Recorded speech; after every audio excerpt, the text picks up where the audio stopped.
Hello and welcome. This is a space where you can relax, listen, and learn English naturally. Take a deep breath, get comfortable, and enjoy today's story. Hello! Welcome back to Learn Anna, Learn English Today. Hi, everyone. We're so happy you're here. I'm Sam. And I'm Anna. On this channel, we help you practice real everyday English. We focus on conversations that you can use in your daily life. Today, we are going to have a long and detailed conversation about a very exciting and challenging experience, traveling and living abroad as an exchange student. We will cover all the essential English you need, from your first day to making new friends. Please remember to like this video and subscribe to Learn Anna, Learn English Today for more English practice. Your support helps us create these long, detailed lessons for you. Let's get started. Anna, imagine you have just arrived in a new country for your exchange program. What is the first crucial conversation you need to have? The first one is with my host family. It is important to establish a good relationship right away. I would start with a simple, polite greeting and a thank you. Hello, thank you so much for having me. I'm Anna, and I'm very excited to be here. That is a great start. First impressions matter. What kind of questions should the student ask the host family immediately? They should ask about the house rules and the daily routine. What time do you usually have dinner? Is it okay if I use the washing machine? What is the best way to get to the university from here?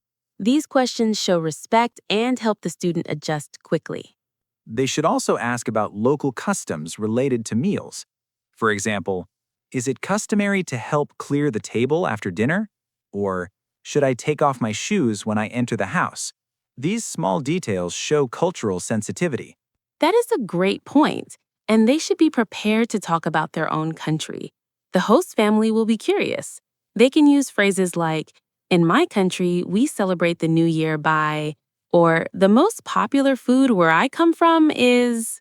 And remember to offer to help with small chores. Can I help you with the dishes? Or I'd be happy to walk the dog. This is a great way to bond and practice English in a relaxed setting. And finally, they should ask about the local emergency contacts. What is the best number to call if there is an emergency? Safety first. I agree. Asking about the Wi-Fi password is also essential, but they should ask politely. Excuse me, could you please tell me the Wi-Fi password? Once the student is settled, they need to explore the city. How should they ask for directions or information about public transit? They should use polite phrases like, excuse me, could you tell me how to get to the main library? Or, I'm looking for the nearest bus stop. It is important to be clear and specific. They should also know how to ask about fares and transfers. How much is the fare? Or, do I need a transfer ticket to change buses? These are practical questions for daily commuting. And what about when they are using a ride-sharing app? They need to confirm the destination and the price. Is this car going to the university? Or can you confirm the price before we start? They should also know how to talk about traffic. Is there a lot of traffic at this time? Or, how long will it take to get there with this traffic? This is a common small talk topic. And finally, they should know how to thank the driver. Thank you for the ride. Have a great day. Good manners go a long way in a new country. What if they need to buy a ticket or a monthly pass? They can ask, where can I buy a monthly pass for the subway? Or how much is a one-way ticket to the city center? They should also ask about the schedule. How often does the bus come? And what about when they are lost? It happens to everyone. They should not panic. They can approach someone and say, I'm sorry to bother you, but I think I'm lost. Could you point me in the direction of the train station? It is important to be honest and ask for help. I recommend learning the names of the main landmarks in the city. It's easier to ask for directions to a famous building than to a specific street address. The next big step is university registration. This requires more formal and academic English. What phrases should they use at the registrar's office? They should start by stating their purpose clearly. Hello, I'm here to complete my exchange student registration. Or, I have an appointment with the academic advisor. They will need to ask about their course load and schedule. Could you please explain the requirements for the History 101 course? Or when is the deadline to drop a class? They should also ask about academic support. Is there a tutoring center for math? Or can I get extra help with my English writing? Asking for help is a sign of a smart student. And they need to understand the grading system. How is the final grade calculated? Or what is the passing grade for this course? Understanding the rules is crucial for success. They should also know how to talk about academic integrity. What is the policy on plagiarism? Or can I work with a partner on this assignment? These are important cultural differences in academic settings. And what about the dormitory or campus housing? They might need to ask, where is the student housing office located? Or what are the rules for visitors in the dormitory? They should also ask about the library hours and the computer lab. I think they should also ask about study groups. Are there any study groups for the advanced economics class? This is a great way to meet people and practice academic English. Now for the fun part, making friends. This is where the student needs to be confident and use informal English. What are some good icebreakers? Simple questions work best. Hi, I'm Sam. What is your name? Where are you from? What is your major? You can also comment on the situation. This class is really interesting, isn't it? And if they want to invite someone to do something, They can use phrases like, do you want to grab a coffee after class? Or, are you free this weekend? We could go sightseeing. It is important to be direct and friendly. what if they are invited to a party or a social event? They should accept enthusiastically. That sounds great. What time should I be there? If they can't go, they should decline politely. Thank you for the invitation, but I already have plans. Maybe next time? And remember to ask for their contact information. Can I get your number? Or are you on social media? We should also discuss how to keep the conversation going once the ice is broken. They can ask open-ended questions like, what do you like to do in your free time? Or, what is the biggest difference between this university and your previous school? Open-ended questions are the key to deeper conversations. They should also be prepared to share their own opinions and experiences. I really enjoy the food here, but I miss the spices from home. Sharing personal details helps build a real connection. And remember to use active listening. Nod, make eye contact, and use phrases like, really, or that's interesting, to show you are engaged. This is a crucial social skill in any language. They can use phrases like, do you want to grab a coffee after class? Or, are you free this weekend? We could go sightseeing. It is important to be direct and friendly. What if they are invited to a party or a social event? They should accept enthusiastically. That sounds great. What time should I be there? If they can't go, they should decline politely. Thank you for the invitation, but I already have plans. Maybe next time? And remember to ask for their contact information. Can I get your number? Or are you on social media? Living abroad means encountering cultural differences. How should the student discuss these differences without causing offense? They should use phrases that show curiosity, not judgment. That is very interesting. In my country, we do it differently. Could you tell me more about why you do it this way? They should avoid making generalizations. Instead of saying, people in this country are always late, they should say, I noticed that the meetings here often start a little later than I expected. What if they experience culture shock? They should talk about it with their host family or a trusted friend. I'm feeling a little overwhelmed by all the new things. I think I'm experiencing a bit of culture shock. Talking about it helps to normalize the feeling. And they should learn the basic social etiquette. For example, in some countries, it is rude to talk loudly on the phone in public. Observing and adapting is key. We should also mention the concept of high context versus low context cultures. In some cultures, people are very direct, low context, and in others, they communicate indirectly, high context. Understanding this difference prevents miscommunication. That is a very advanced and useful concept. They should use phrases like, I'm sorry, I don't understand the hidden meaning. Could you be more direct? Or, I'm still learning the local customs, so please forgive me if I make a mistake. Humility and a willingness to learn are the best defenses against cultural misunderstandings. And remember to never criticize the local culture, even if you don't understand it. Use neutral language. They should talk about it with their host family or a trusted friend. I'm feeling a little overwhelmed by all the new things. I think I'm experiencing a bit of culture shock. Talking about it helps to normalize the feeling. And they should learn the basic social etiquette. For example, in some countries, it is rude to talk loudly on the phone in public. Observing and adapting is key. Daily life involves shopping for groceries, clothes, and other necessities. What English do they need for these transactions? They need to know how to ask for prices. How much is this? Or do you have this in a smaller size? They should also know how to ask about payment methods. Do you accept credit cards? They should also know how to ask about discounts or sales. Is there a student discount? Or are these items on sale? Saving money is important for a student. And what about when they are at a restaurant? They need to know how to order.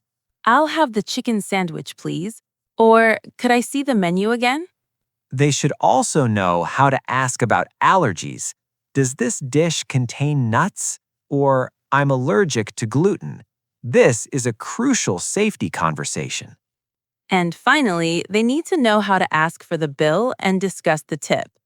Could we have the bill, please? Or is the tip included? These are essential phrases for daily life. What about at the grocery store? They might need to ask, where can I find the dairy section? Or is this organic? They should also know how to ask for a receipt. Could I please have the receipt? And if they need to return an item? They should explain the situation clearly. I would like to return this shirt. It is too small. Or, the receipt is here. Can I get a refund? Politeness is essential in these situations. We hope they never need it, but the student must know how to handle emergencies and talk about their health. The most important phrase is, I need help. They should also know how to call the local emergency number. What is the emergency number here? What if they need to see a doctor? They should call the clinic and say, I need to make an appointment to see a doctor. They should be able to describe their symptoms. I have a headache and a fever, or my stomach hurts. They should also know how to ask for medication at the pharmacy. Do I need a prescription for this medicine? Or do you have something for a cold? They should also know how to describe the dosage and frequency. How many times a day should I take this? Or what is the recommended dosage for an adult? And what if they need to call the police or the fire department? They must know the local emergency number and be able to state their location clearly. I need the police at address. There is a problem. That is crucial. They should also know how to talk about lost items. I lost my wallet. Where is the nearest police station to file a report? Or, I left my backpack on the bus. Who should I call? Dealing with emergencies requires clear, calm, and direct English. Practice these phrases before you need them. And they should always carry their health insurance card and the contact information for their program coordinator. Let's go back to the academic side. How should they discuss their study habits and course load with their new friends? They can ask, how do you study for the final exams? Or, do you think the professor's lectures are difficult? They can also talk about their major. I'm majoring in computer science. What about you? They should also know how to talk about group projects. Do you want to form a study group for the final? Or, what role should I take in the group project? Collaboration is a key part of academic life. And they should be prepared to talk about their career goals. What do you plan to do after graduation? Or, how will this exchange program help your career? This is a common conversation starter in university settings. They should also know how to politely disagree with a professor or a classmate in a discussion. I see your point, but I respectfully disagree because, or, that is an interesting perspective, but I have a different take on the matter. Learning to express disagreement politely is a high-level communication skill that is essential for academic success. What if they are struggling with a course? They should be honest and ask for help. I'm having trouble understanding the last chapter. Could you help me with the assignment? Asking for help is a sign of strength, not weakness. They should also know how to talk about deadlines and assignments. When is the paper due? Or, how long should the presentation be? Socializing is a huge part of the exchange experience. How can they make plans with their new friends? They can suggest activities. Do you want to go to the museum this Saturday? Or let's try that new restaurant downtown. They should also be prepared to suggest a time and place. How about 7 p.m. at the main gate? What if they need to cancel a plan? They should apologize and explain briefly. I'm so sorry, but I have to cancel our plans. I have a lot of homework. Can we reschedule for next week? Honesty is the best policy. They should also know how to give a compliment. That was a great movie, or I really enjoyed spending time with you. Compliments are a great way to build friendships. We should also discuss how to handle invitations they don't want to accept. They can say, "Thank you for the invitation, but I'm really busy with my studies right now." Or, "I appreciate the offer, but I'm not feeling well." They don't need to give a long explanation. That is a good point. Learning to say no politely is a key social skill. They should also know how to propose an alternative. I can't go to the party, but how about we grab lunch on Monday? And remember to follow up after a social event. A simple text message like, "Thanks for a fun evening," reinforces the friendship and shows good manners. Good manners and clear communication are the foundation of all successful social interactions, especially in a new culture. The final challenge is homesickness. It is a very common feeling for exchange students. How should they talk about it? They should be open about their feelings. I'm feeling a little homesick today. I miss my family and my country. Talking about it helps to ease the feeling. What should their friends say to support them? They should be empathetic. I understand. That is completely normal. Is there anything I can do to help? They can also suggest a fun activity to distract them. And what is the most important final advice for an exchange student? Embrace the experience. Say yes to new opportunities, even if they make you feel uncomfortable. The best memories are often made outside your comfort zone. And remember to practice English every day. Don't rely on your native language. The more you speak, the faster you will become fluent. We should also emphasize the importance of reflection. At the end of each week, the students should think about what they learned, what was difficult, and what they enjoyed. This helps them appreciate their progress. Reflection turns experience into learning. And finally, they should remember to stay in touch with home, but not too much. A quick call once a week is fine, but constant communication can make homesickness worse. They need to be present in their new environment. Being present is the key to a successful exchange. It is a once in a lifetime opportunity. We should also talk about budgeting. Living abroad can be expensive. They should know how to talk about money. I'm trying to stick to a budget this month. Or how much does a typical meal cost here? Budgeting is a crucial life skill. They should also know how to talk about part time jobs if they are allowed to work. Are there any part time jobs available on campus? Or what is the minimum wage here? And finally, they should know how to talk about future travel plans. I'm planning to visit Paris next month. Do you have any recommendations? This shows they are integrating and planning for the future. What should their friends say to support them? They should be empathetic. I understand. That is completely normal. Is there anything I can do to help? They can also suggest a fun activity to distract them. And what is the most important final advice for an exchange student? Embrace the experience. Say yes to new opportunities, even if they make you feel uncomfortable. The best memories are often made outside your comfort zone. And remember to practice English every day. Don't rely on your native language. The more you speak, the faster you will become fluent. Let's review some of the key phrases and vocabulary we use today. We used host family. It is a family that provides food and lodging to a student from another country. Example, my host family is very kind and helpful. We used public transit. It is a system of buses, trains, and subways that is available to the public.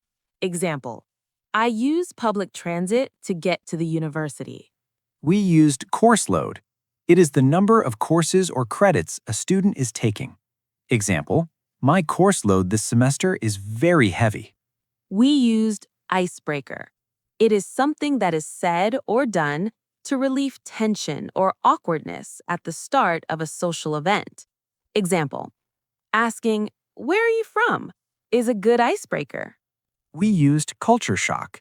It is the feeling of disorientation experienced by someone who is suddenly subjected to an unfamiliar culture. Example, I felt a little culture shock when I first arrived. We used social etiquette. It is the set of rules that govern the expectations of social behavior. Example, learning the local social etiquette is important for making friends. We used homesickness. It is the feeling of distress caused by being away from home. Example, I felt a little homesickness during the holidays. We used sightseeing. It is the activity of visiting places of interest in a particular location. Example, we went sightseeing downtown last weekend. Let's add academic integrity. It is the commitment to the values of honesty and responsibility in scholarship. Example, the university takes academic integrity very seriously. We used culture shock. It is the feeling of disorientation experienced by someone who is suddenly subjected to an unfamiliar culture. Example, I felt a little culture shock when I first arrived. We used high context culture. This refers to cultures that communicate indirectly, relying on context and nonverbal cues. Example, I'm learning to read the nonverbal cues in this high context culture. We used low context culture. This refers to cultures that communicate directly, relying on explicit verbal messages. Example, I appreciate the directness of this low context culture. We used homesickness. It is the feeling of distress caused by being away from home. Example, I felt a little homesickness during the holidays. We used accountability partner. This is a person who holds you responsible for achieving your goals. Example, my roommate is my accountability partner for my study schedule. We used social etiquette. It is the set of rules that govern the expectations of social behavior. Example, learning the local social etiquette is important for making friends. These are all the essential tools for a successful exchange experience. Now it is your turn to speak. We have our favorite part of the show, the question of the day. Today's question is, what is the most exciting thing you would do on your first day as an exchange student? And what is the first phrase you would learn in the local language? Tell us all the details. Yes, please tell us your answer in the comments below. We love reading your comments and cheering for you. We try to reply to every comment and answer your questions. And remember, if you enjoyed this long and detailed lesson, please give us a thumbs up and subscribe to Learn Anna, Learn English Today. Your support helps us create more lessons like this one. Thank you for watching Learn Anna, Learn English Today. Keep practicing and enjoy your next adventure. Bye for now. Goodbye.